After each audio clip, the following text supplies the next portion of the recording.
Hello, everyone. We're so happy to have you here with us on the Stronger Marriage webinar produced by the Utah Marriage Commission, hosted by Utah State University. I'm Alexis Alcott, the UMC Program Coordinator, and we're excited to have you join us today for our first webinar of 2024. In today's webinar, we're so excited to be joined by Amberly Lambertsen. She is a certified family life educator with a passion for marriage relationships. Amberly received her bachelor's degree in family studies and her master's of education with an emphasis in family life education. Through her work as a marriage educator, Amberly shares creative date night solutions, tips for increased emotional and physical intimacy, ideas for having more fun, and practical ways couples can make time for their marriage every day. Amberly helps couples make time to build and enjoy their marriage relationships every single day throughout every stage of life. In the webinar today, we'll be discussing how to learn about and communicate your love languages effectively, what to do and what not to do once you know each other's love languages, the one thing she tells every couple they need to remember when using the love languages, and 5 tips to help you achieve greater success with the love languages in your marriage. And we're very excited. Thank you so much for coming on, Amberly. We're excited to be here. If you have any questions throughout the entirety of the presentation, please ask them through the questions Q&A button at the just bottom of your screen. The chat will be turned off during the entirety of the presentation, so this really is the best place to ask her any questions that you might have. We will have a 15-minute Q&A at the end of the presentation, so write down your questions and save them for the end. If you've joined us for the CEU credit today, make sure to stay on until the end of the presentation. The survey needed for your credit will automatically load onto the screen, and then you'll receive an email from the Utah Marriage Commission with your certificate. You may also email the Utah Marriage Commission at marriagecommission@usu.edu to receive your survey for this webinar if for some reason the survey doesn't load onto the screen. Once the survey is completed, you'll attain an email with your CEU credit certification. We'll now turn the time over to Amberly for her presentation. Thanks, Alexis. All right, I'm super excited to be here today. I was really excited when Alexis reached out to me and asked me to come and join a webinar talking about the love languages. I'm a big fan of the love languages, and I'll tell you in a minute that I know that not everyone in the family life sciences field is, but I'm going to tell you why I like to use the love languages. But today we're going to talk about using them successfully in your marriage, because I see this a lot of couples wanting to use the love languages and knowing each other's love languages, but not being able to translate that into what I think the love languages can be. So we'll just hop into this. All right, here's a little about me. Alexis did my little intro, but I put this together really quick. This is a picture of my cute family, minus our dog, because every time I put him in a picture, he yawned and he just looks really freaky. So he's not in there. But my husband and my 2 kids and we live in Utah, in Davis County. We have a dog. Our kids are 16 months apart. There's only 2 of them for a reason, because every day is a big adventure. My husband and I are going on 13 years of marriage, and that's kind of my family. But like Alexis said, I'm a certified family life educator. I got my bachelor's in family studies, my master's in family life education. I run the website and social media for A Prioritized Marriage. I just recently launched the Prioritize Your Marriage podcast. And then I also have a local date night website because I don't have enough on my plate, called Davis County Dates, or Davis County Date Nights, but we call it Davis County Dates, where I share fun things in the community and ways to make date night fun in our area. My full-time job is through the USU Extension. As I say this, all I realize I have a lot that I do, but I work for the Create Better Health program through USU Extension. That's Utah's SNAP Ed program. I work part-time here in Davis County in the community, and then part-time I do social media for the Create Better Health Utah team. And then some other fun, like, professional things about me. I am a trained facilitator for the 7 Principles for Making Marriage Work, John Gottman's big curriculum, and for Prep 8.0. And I thought I'd share a couple fun other things about me beyond my professional stuff. I love Gilmore Girls. I've seen it more times than I probably should admit. Music is my second passion. I actually started my bachelor's in family studies because I wanted to be a music therapist. So I was going to do a bachelor's in family studies with an emphasis or a minor in music. And then I found out that marriage and family life education was a thing, and I was hooked. But I love music, musical theater. My favorite color is purple. I don't know if you can see, but I do have purple in my hair. Purple is kind of my theme. I love rom-coms, hot cocoa, good food, and date nights. So that's a little about me, so you can kind of know who is here. Why the love languages? I mentioned this kind of a minute ago, that the love languages are, I don't want to say controversial, but I feel like sometimes they're controversial when I bring them up amongst other family life educators or marriage and family therapists, those who are in the family science field. They are not research based, but I personally and professionally feels like they are a great tool that can help you start to intentionally express and accept love with not only your spouse but others in your life as well. And they are something that are widely known, and the love languages are widely used, I feel like. And so I have chosen in my career as a family life educator to study the five love languages and take them and help couples. In my space of prioritized marriage, my goal is to help couples make their marriage a priority every single day. So using the love languages to create more fun romance and love, and to speak on that romantic level with your spouse beyond whatever kind of partnerships you have, whether it's parenting partners, household management partners, business partners. I started studying the five love languages. Actually, it was an undergraduate prerequisite class for me, for my that I did for my associates, and it was one of the classes that got me into the field of family studies. I read the book for the first time in that class. It's probably one of the books that I've read the most, and I've been studying them ever since. And kind of a fun little fact, my husband and I, the day we met, we knew of each other before. I had admired him from afar. But the day that we sat down and he got my phone number, we became friends on Facebook that day. And it was back when Facebook Messenger was a big thing. You'd like chat all the time on it. And I convinced him while we were chatting that night on Facebook Messenger to take the love languages quiz. So it's kind of a fun little love languages thing about me. And so I love the love languages, and was really excited again when Alexis asked me to talk about them, because I do think they can be a powerful tool. So my first thing, I would love you guys to participate in this quick little slide, this quick little poll. If you know your love language, what is your top love language? And if you don't know, you can put, I don't know yet. I'm going to give you guys a minute. So it's slido.com, SLIDO.com. If you're joining from a computer and you can scan the QR code, you can do that. And then there's the the quick little code 4064639 that you can do. And I'm not sure how it works. It says, oh, it shows we have 0 people have participated yet. So I'll give you guys a minute. While you guys are going through that, I thought I would tell you a little bit about the love languages.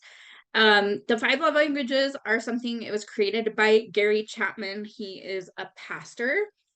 And his goal was to help individuals understand how they give and receive love in their relationship.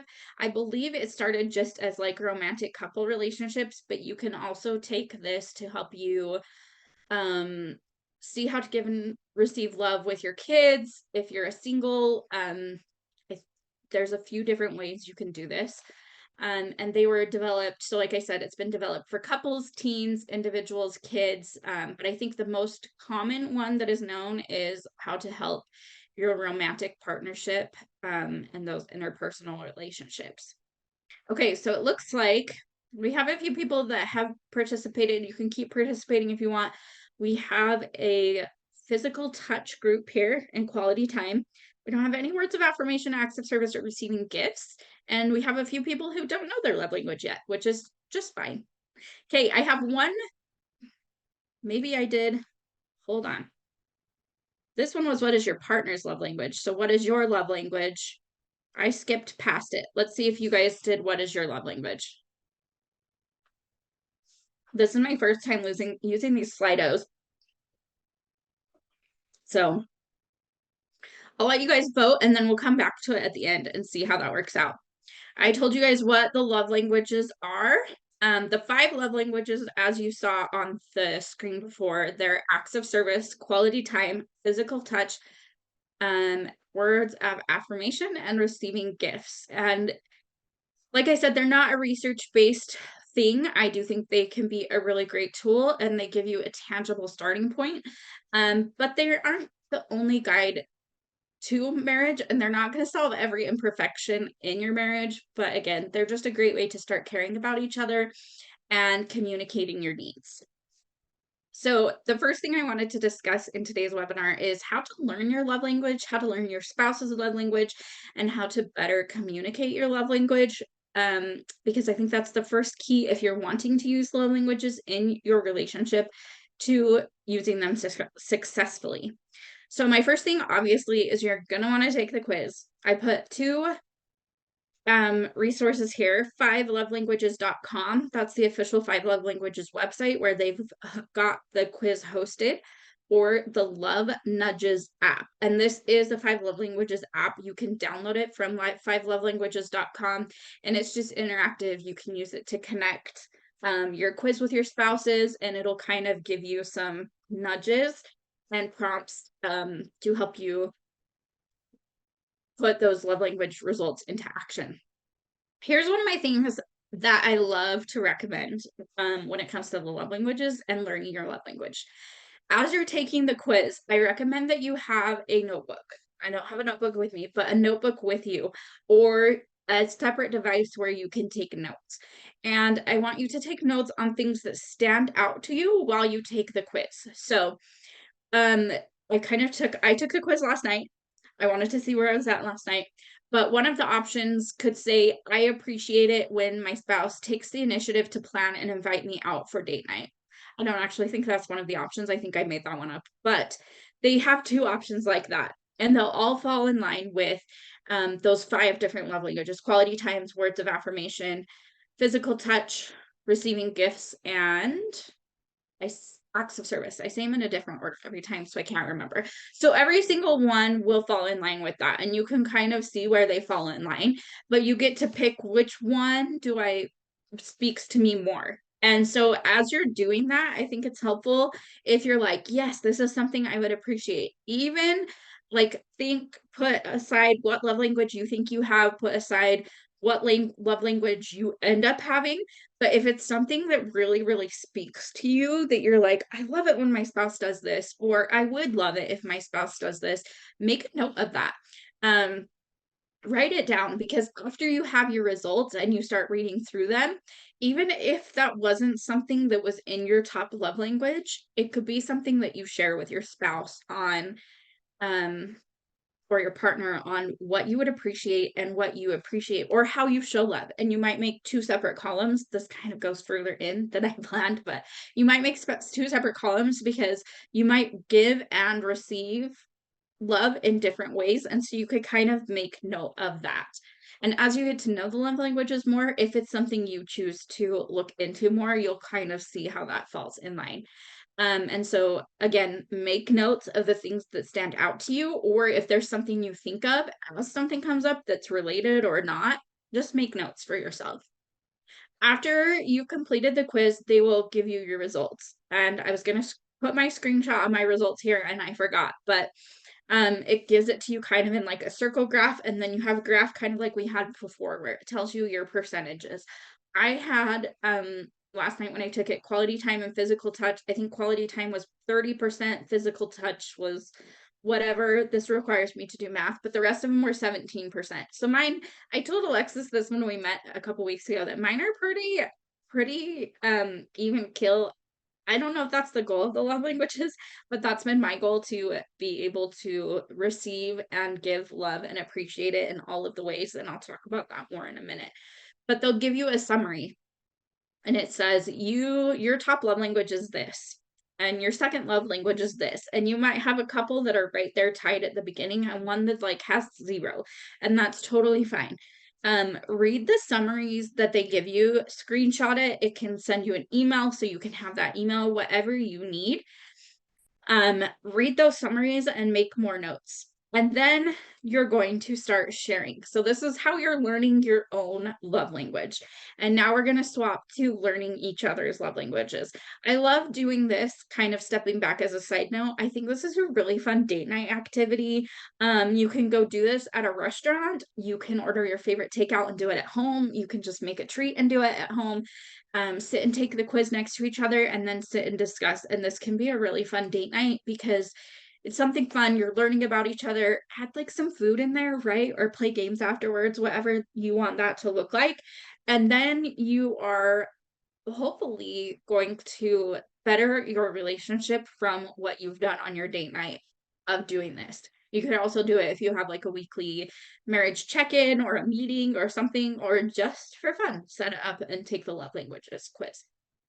So to learn your spouse's love language, you're going to share. So we're going to go to the second column. You're going to swap summaries. So we're not discussing yet. We're just swapping across saying, here's my summary. You don't have to share your notes. Make a separate note page for things you've learned about your spouse.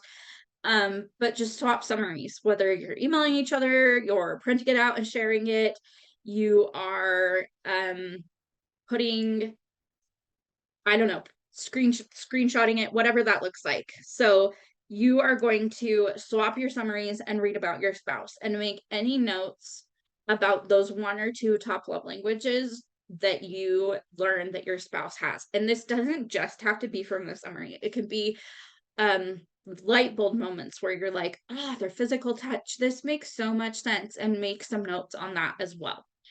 Then you're going to discuss. And when you discuss, this is going to be that you're open to hearing. There's no defensiveness, no criticism. You're listening to understand. This is something that you are going to share from your own perspective about your own love language. So if I'm discussing with my spouse, I'm not saying, here's what I learned about you. I am helping them learn about me, and I am listening to learn about my spouse. So as they're sharing things with me that they learned about themselves or that stuck out to them as they took the 5 love languages quiz, I'm just going to make notes, because I do not want to tell them that that is not how they accept love, or that you don't feel like that's right, because this is their experience and this is going to help you to love them better. And you want to be hearing what they want and what they perceive. So discussing it and making more notes. So you've learned about your own, you've learned about your spouse, and you've made lots of notes, and you are going to continue to make notes, but now we're going to put it into practice. And this is kind of where those do's and don'ts come in. I have a hard time calling them do's and don'ts. These are just kind of my like things to do now that you know your love language, because I think that we can learn our love language and we can learn our spouse's love language, and then we go off and we're hunky-dory.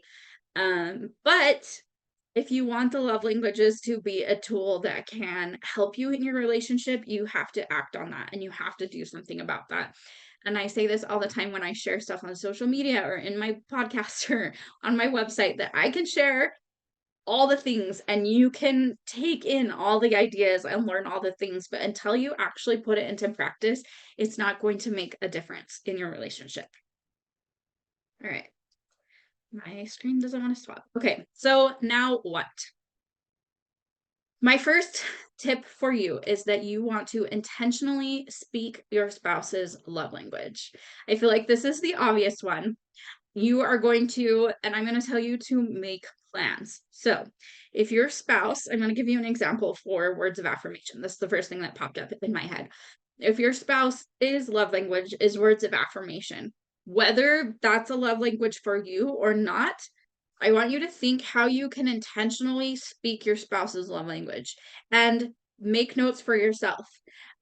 For me, this would look like I have a planner and I would add it to my to-do list. And maybe that sounds really lame.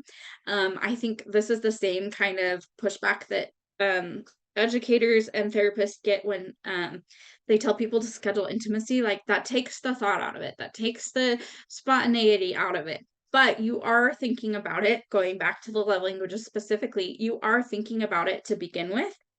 And you are going into this with the goal of speaking your spouse's love language and showing love. And I think this is something that you have to do when you're planning date night. It has to be on the calendar. You might want to set aside time to sit and talk at the end of the day.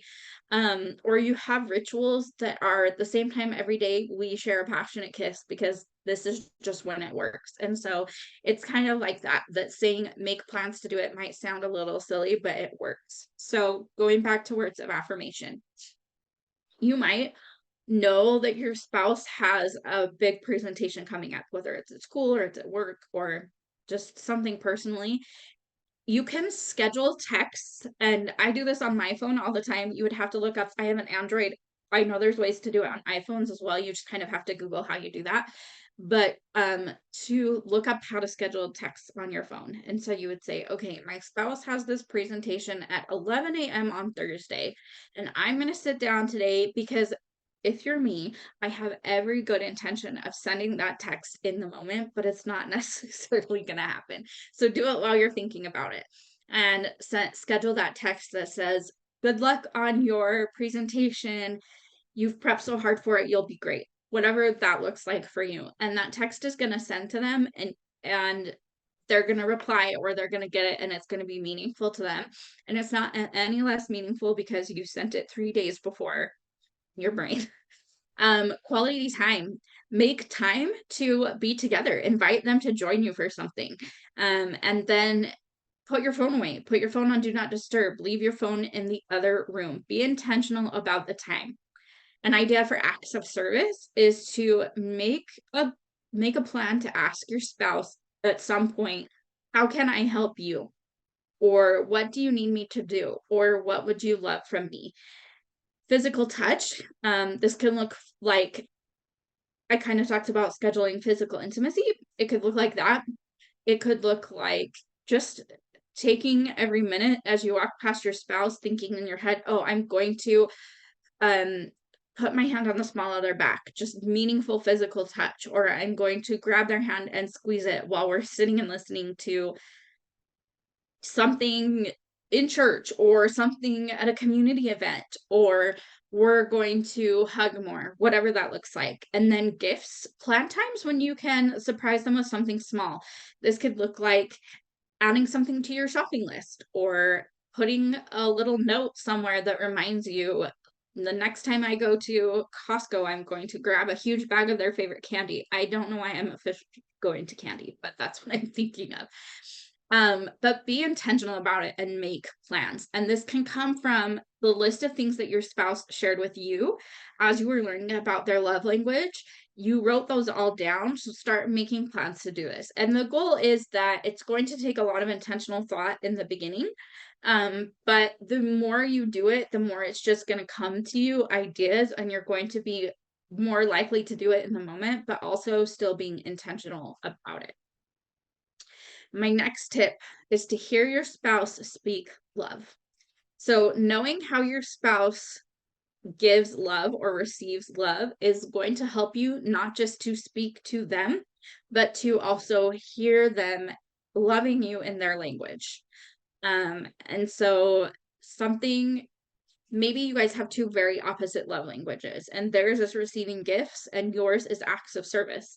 And they come home with your favorite drink one day, which could be an act of service if you really need the caffeine, and you wish they would have just come home early and swept the floor or something. That's kind of an off the top of my head idea. Being willing to recognize that they're not always going to be showing love in a way that speaks strongly to you. And intentionally looking for those moments when your spouse is speaking love, regardless of how they're showing it. And acknowledging it, which kind of goes with words of affirmation, but hey, I really appreciated that you did this today. That made a difference for me, or that spoke love to me. Something I thought of once upon a time, not once upon a time, but a couple of years ago, I had surgery, and my husband was like waiting on me hand and foot, and he filled my water and he brought me food and he checked to make sure. And there were points when he had to help me get to the bathroom and make sure that I didn't pass out while I was there and make it back to bed. And I remembered this recently because I shared it on social media and shared a post that said, all these little things, they're not what people would really call romantic. He wasn't bringing me flowers or chocolates or dancing with me, but they were speaking love so much to my acts of service heart.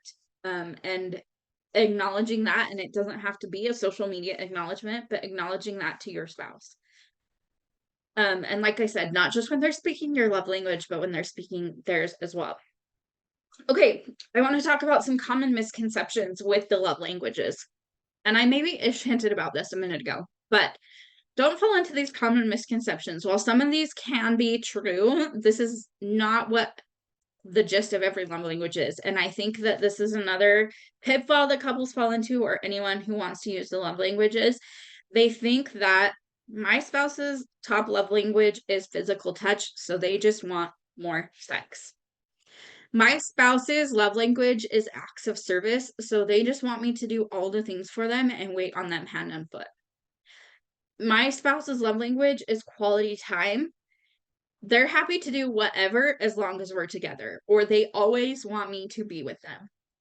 My spouse's love language is receiving gifts, so I can buy whatever and celebrate all the things and they will be happy. And while some of these are ish true, the love languages and the ways we show love go so much deeper than just touching more or being together more or doing more things for them or buying them more things. I had a coworker once who told me his wife's love language was receiving gifts. And so I just buy her diamond rings, which could totally be the thing that she wants. But we had discussions about, is that what she wants? Does she just want diamond rings, or what do gifts look like? I think receiving gifts, I'm going to talk about this for a second really quick, because receiving gifts I think is one of the most difficult ones to fall into, and to give and to think about. I think about Leslie Knope from Parks and Rec. If you haven't seen Parks and Rec, you can Google Leslie Knope. She is the ultimate receiving gifts love language lady, and she gives gifts for everything. And there's a point in the series where there's like 5 people trying to give her a gift at once. Her post worker is trying to give her a gift. Some random person from her life is trying to give her gift. Her best friend and her husband are trying to give her gifts for all different holidays, but they're all trying to give her the same gift. And they finally tell her, we want to participate in your gift giving, but this is how we're going to do it in a way that works for us. But for her, it wasn't just, hers was kind of over the top. Like, she always wants to give something and she's going to celebrate all the things. But don't fall into those common misconceptions. So as you're learning your spouse's love language, be, again, open to hearing what they feel, how they give, and how they receive. And then as you're sharing with them, be willing to share with them, not just, I just want to spend more time together. What does that time look like for you? And how do you want to spend time together? And what actually is going to express love and make you feel loved and help you build that love in your relationship. And you can explore those misconceptions, and you can even bring them out up to your spouse. Like, hey, your love language is physical touch. What does that look like to you? Does that mean that you want to be physically intimate in the bedroom more? Does that mean that you want to hold hands more? Does that mean you want more physical touch out in public? What does that look like? These are some of the questions that pop up in the love languages quiz, where I'm thinking about physical touch specifically, where it talks about my partner holding my hand when we're out in public, things like that. All right, my next thing, things to avoid. I always go to what you can do with the love languages to show love, but I also talk about things you might want to avoid with each love language. These are things that would speak the opposite of love when you do them, and would be based on your partner's love language, and they may cause more harm, these things, than something negative in another love language. And I do want to give a little caveat that there are things under here that are and actually the majority of them are things to avoid in relationships in general. Um, Physical touch, especially, I think, can lean on abuse. And so being aware of that in your relationship, but just being aware that these kinds of things are things that these love language people, it really hurts them more than it might hurt others. And so starting with quality time. If you're distracted when your spouse is talking, so it could be as simple as just setting your phone aside every time your spouse starts talking. And if you know that you're going to be tempted to pick it up, put it in your pocket or walk away from it, set it somewhere and walk away so you can be completely focused on them.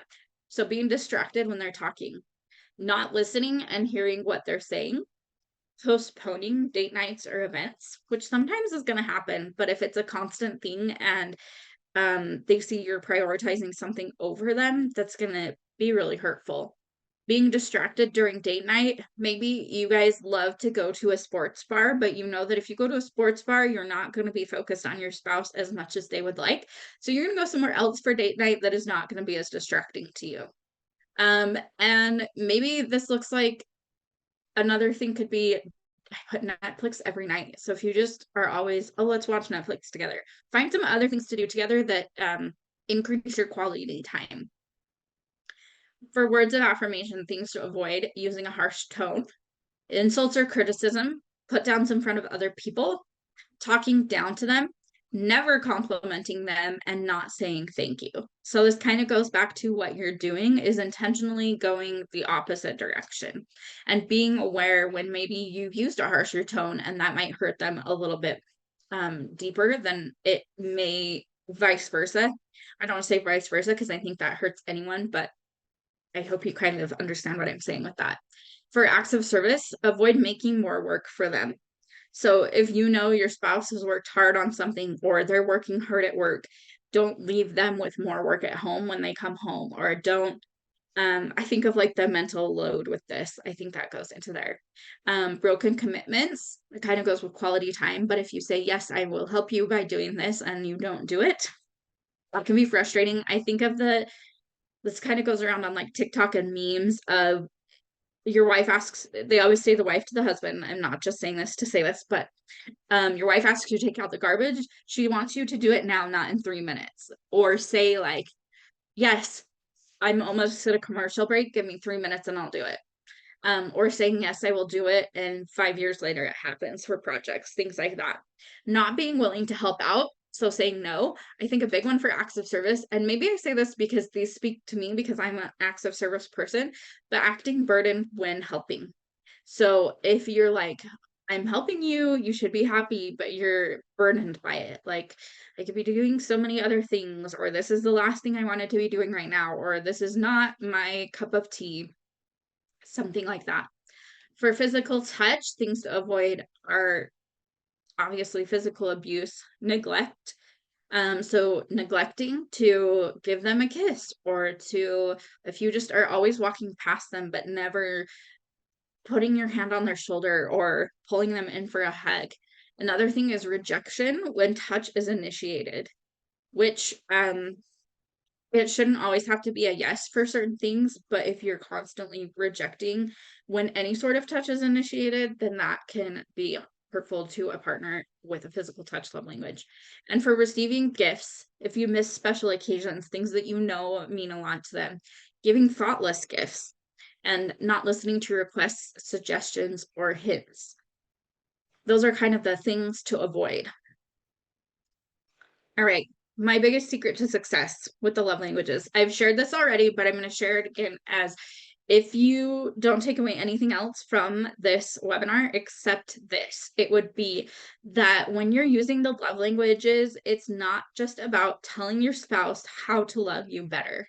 It's about acknowledging when your spouse speaks love to you, not just in your love language, but in their love language, and trying to speak love to your spouse in their love language as well as your love language. But also don't neglect the other love languages that you and your spouse don't score high on. Don't decide that because your spouse has words of affirmation at the very bottom, you never have to say, I love you. You never have to tell them you're proud of them. You never have to say thank you.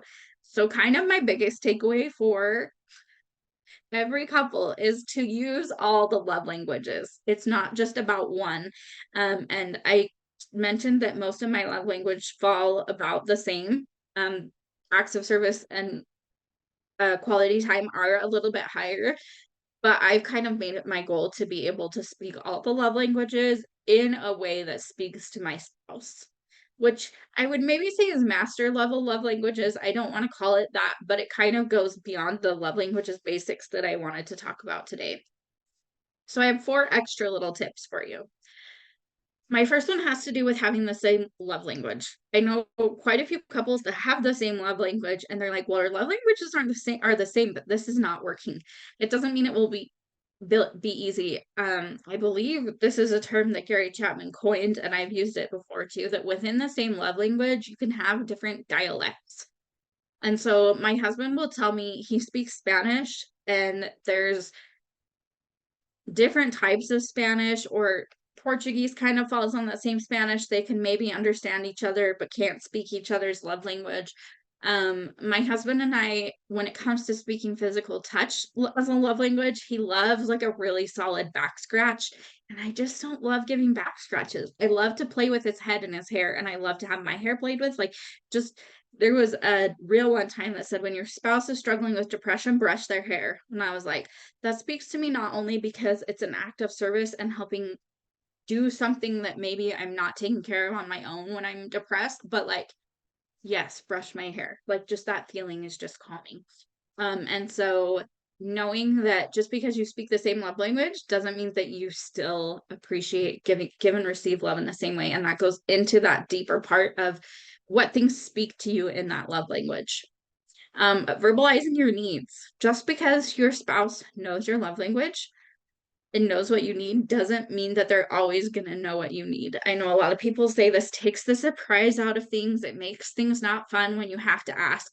But I've seen, again, I go back to TikTok. I spend a lot of time on social media for work, so that's something, but I've seen the thing where my spouse, part of their bedtime routine is filling up the water bottle at the end of the night. That is not part of my husband's routine. And I think he kind of dreads it when I'm like, hey, my water's out while you're up. Will you fill it?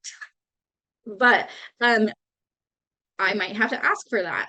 You might have to ask for, like, hey, I feel like we're just ships passing in the night and we haven't really spent quality time together. The other spouse may feel like you've had quality time together, but you may not. And it's okay to say, I need a little bit more quality time. Can we spend 15 minutes tonight sitting and talking, or listening to a podcast, or listening to our favorite songs, or going for a walk, or sharing a treat with no technology? Maybe that looks like, hey, I would really love it if we could stop and give each other a 30-second hug every time we walk in the door at night. That's just something I need. Don't be afraid to let your spouse know what those needs are. And even as you get into your marriage, being willing to say, I need this.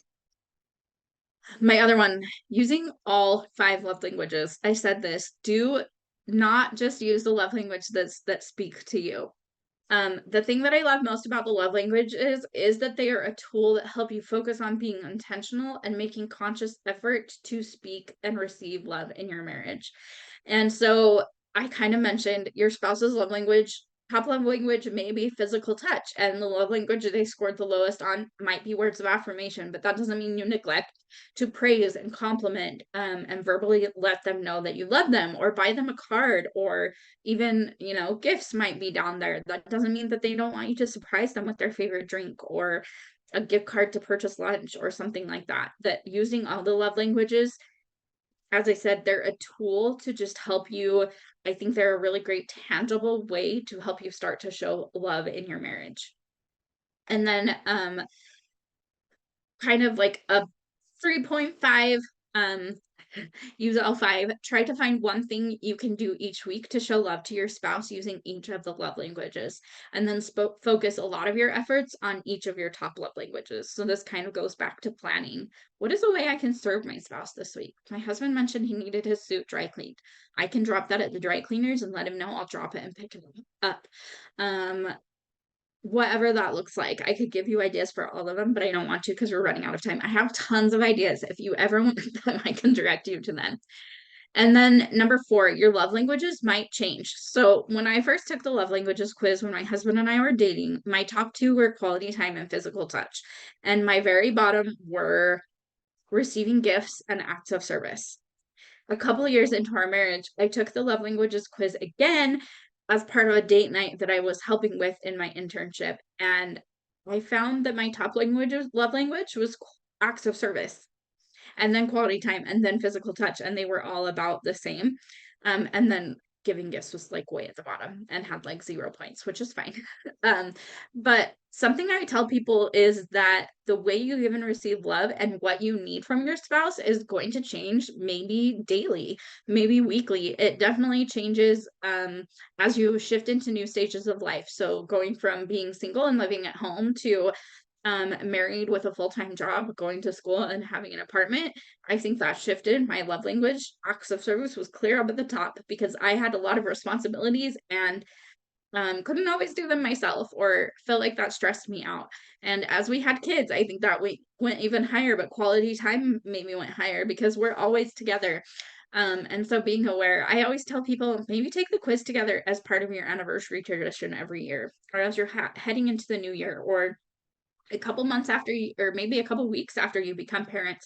But as you start to recognize the way that you give and receive love and are willing to verbalize that, that you can say, hey, I really need a date night. And even if quality time is at the bottom of your list, your spouse isn't going to be like, well, that doesn't make sense. Quality time isn't your love language.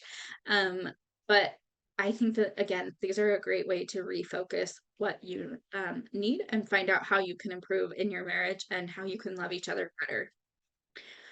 As we're kind of wrapping up and getting ready for questions, I have a challenge for all of you. Now that I've shared not all my knowledge of the love languages and all my thoughts of the love languages, but my challenge to you is to set time aside, like I mentioned earlier, for a date night this weekend, whether that's going out or staying in, you're just sitting down and doing this, or you're grabbing food and doing it. Take the quiz together for date night this weekend. You can use that Love Nudges app or 5lovelanguages.com. Write down the things that stand out to you as you take the quiz and as you read your synopsis, and then discuss with each other what you each love and how you receive love and how you give love.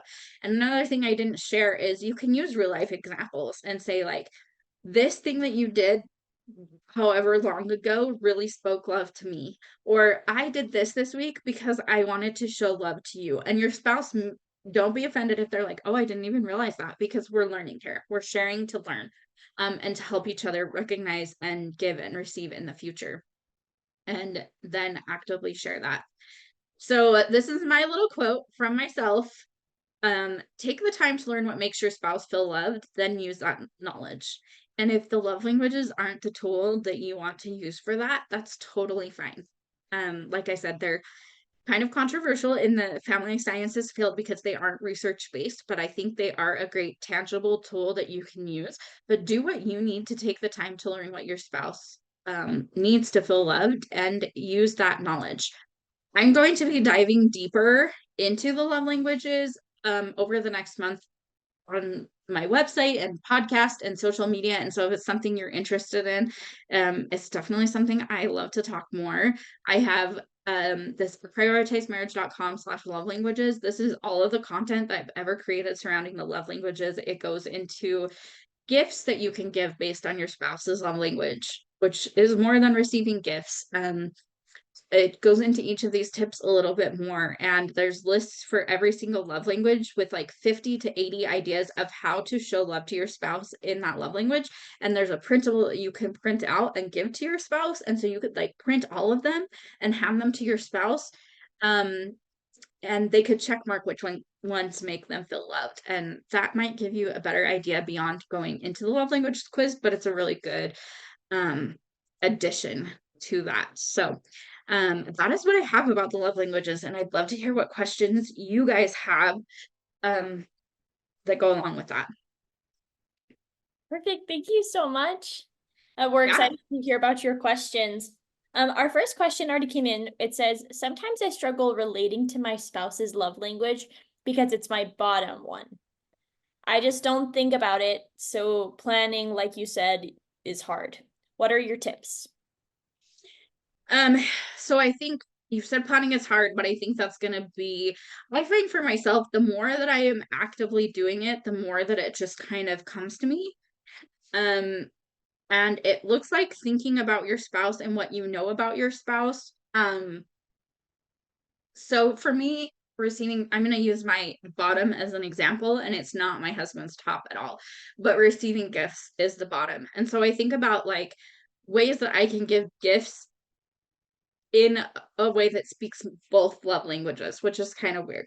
But like for receiving gifts, like ways that I can give him a gift that's quality time. So like if I really want to go on a date night with you, so I'm going to get you a gift card, or I'm going to write out a little certificate that says my gift to you is we're going to go see this comedian or whatever.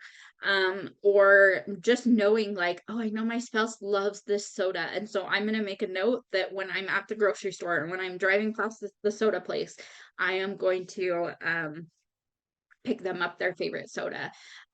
Or I'm going to make a note that one time a week I text them and say, hey, what's something that I could do for you this week if it's acts of service? So again, going into that planning, and I think once you know, go to that prioritizemarriage.com/love languages and find the love language that is your spouse's love language. Like I said, there's 50 to 80 ideas for each love language, kind of goes in there, and it's a printable, and so you can print it and then you can give it to them, and then you can have that physically. That then for me, I like to sit down like at the end of every day, what do I need to get done tomorrow? How am I going to spend time with my spouse? How am I going to spend time with my kids? What am I going to do to clean my house? What am I going to do for myself? What am I going to do to show love to my spouse? And make that something that you ask yourself as you're planning your day or you're planning your week. And use their love languages in addition to yours. That's perfect. Thank you so much. And just a reminder, I forgot to say this before we started. My bad. Um, if you don't know where to put your questions, use the Q&A function at the bottom of your screen, and that's where you can submit your questions. But we have another question, which is, in your marriage education, how do you teach people or couples about the love languages? Do you just advise them to take the test? Do you teach them about each language? What's your approach?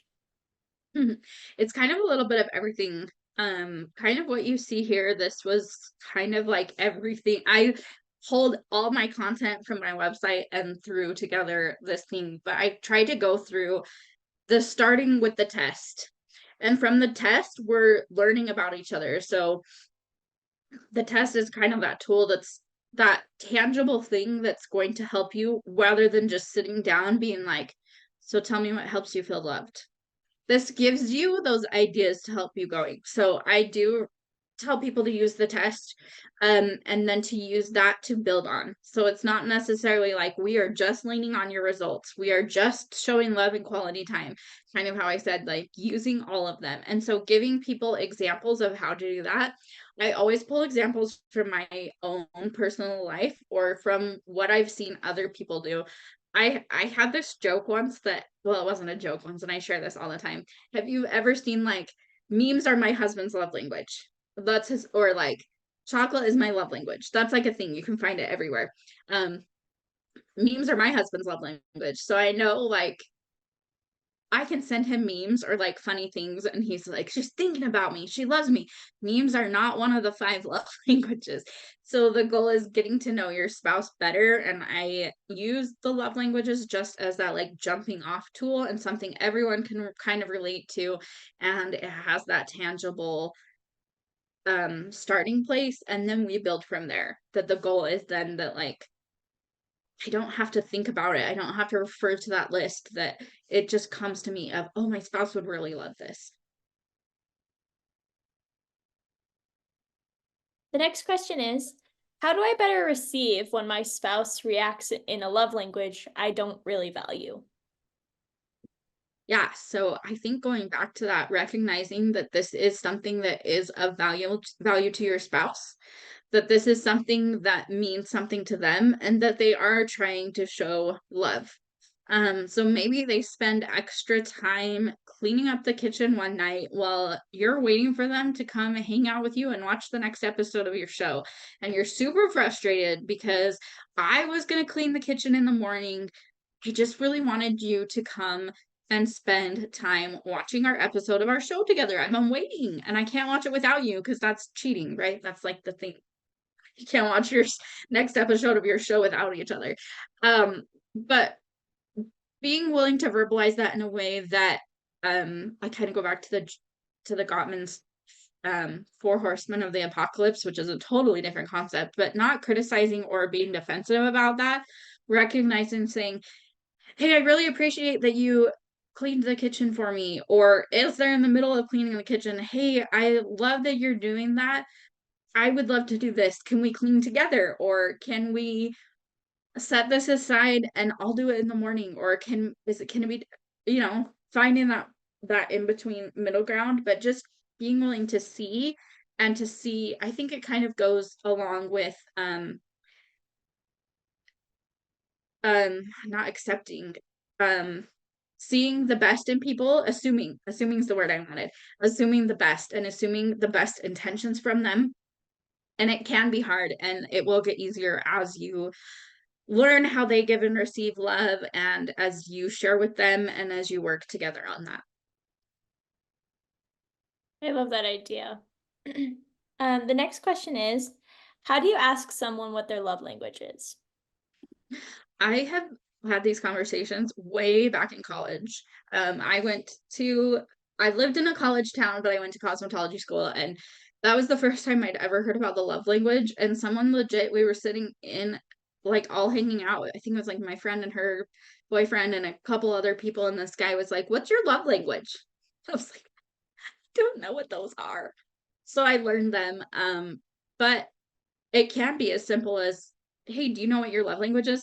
I'm kind of a very forward person, and I've been known to be like, "Hey, is this your love language? I feel like this is your love language from our interactions." But even just asking them like, "Hey, what are some things that someone's done for you recently that's made you feel loved?" Or if it's someone that you have a really close connection with, what's something that I've done recently that's spoken love to you or that's showed you that I've cared? Maybe you're not using love yet if you're not in that deep of a relationship that showed you that I've cared. Or what are some things that you do for others when you really care about them and want them to know? And so asking in that way, and it doesn't have to be direct about the love languages, but then you could ask, like, have you ever heard of the love languages? Like, do you know what yours is? I'm just curious. And if it's someone that you're, I guess, in that close a relationship with, I was not in that close of a relationship with my husband, and I was like, hey, you should take a love languages quiz.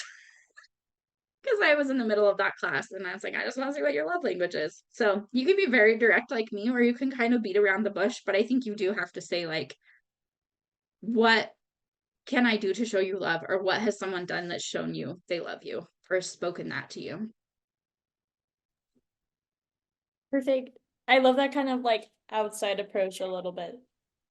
Yeah. Um, the next one is, do you have examples of when using the love languages helped someone you taught or even your own marriage? Oh, that's a good question. And now my brain, I always have examples, and my brain is um just not thinking. I think something that I do, um, haven't talked about this yet, but my husband is gluten free. He was diagnosed with celiac 5 years ago. We're coming up on 5 years. And it's a very overwhelming thing. And I am a acts of service person at the top. And so my act of service to him, because I know it's very overwhelming for him to be in there and realizing all the things he can't eat. And I'm the one in our relationship who does most of the meal planning and the meal prep and the grocery shopping. That my thing has been, um, hey, heard about this. I follow all of the um gluten-free people, and like it's not something that is me, but I have made it me, because it does impact me, but it impacts him. And so I've kind of used my acts of service to, I hope, I can't speak for him, but to show him love and to, sometimes I'll be like, "Oh, hey, I went out of my way to go get this gluten-free goodie I know you like that's not just readily available at Maverick or Smith's." Those are what's near us. Or, "Oh, I'm searching for the new golden gluten-free Oreos so we can try them," or "Here's 5 different kinds of pizza, let's do a taste test together and see what we like." I recently went to like a gluten-free expo for him because I know that he hates being in like those places with all the people, and I tasted all the gluten-free food and I was like, I can tell you this is good, or I can tell you this is crap. And so I kind of think that goes into all of it. Like, I do gifts that way, like, "I found this gluten-free thing and I want you to try it, like it's really good." Or um you know, finding that way, making the food, it kind of goes in all of them of like, "I understand that sucks. What can I do to help you?" And actually, I'm even putting it in our quality time this weekend because he recently also went mostly dairy free. And so we're going on a date to a couple different stores to walk down every single aisle to find gluten free, dairy free foods that he wants to keep on hand at home that I can buy him regularly. Is the whole thing. It's become my life. And not that that has to become your life, but um yeah, that's kind of an example of how it's helped my own marriage. And kind of like shared that example earlier, like my husband just dove in and did everything for me after I had surgery and like made sure that I didn't pass out when sat up to take a drink or whatever. And it really spoke, and sharing that with him too. I think that's the big thing, is like that really made the difference to me, and that really just like spoke to my acts of service heart. That's so special. Thanks for sharing that memory with Mhm. The next question is, what if I share my love language with my spouse, but they don't seem to care? Oh, it's so hard. And I get this question a lot too on like, what if I want to make my marriage better or do more dates and my spouse isn't on board with that? Um, it's hard when you don't see that effort reciprocated, or when they don't have as much enthusiasm for something as you do. And I think it is still going to be hard if you're not seeing that on the other side, but I think you can do a lot with recognizing when they are showing love in their own love language, and pointing out when they are showing love, maybe unintentionally or unknowingly, in your love language. Like, "Hey, you did that thing for me the other day," and you can pull the love languages wording out, but maybe that's like annoying to them. It can be, I know some people that you say the word date night and they're like overwhelmed. And so you have to be like, "We should go play a game."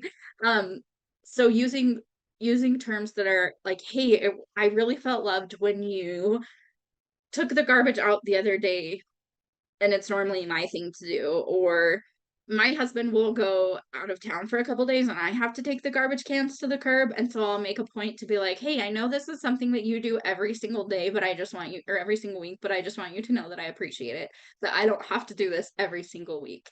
It's an act of service thing that gets overlooked, and it may not be something he's intentionally doing. So I think verbalizing to them, but then showing them love, and not just withholding that, because I think it can be tempting to be like, "Well, if you're not gonna do it, then I'm not gonna do it either." But if you're wanting to improve that part of your relationship, to being willing to show love. And maybe it's simply that they just don't believe in the love languages, and that's totally fine.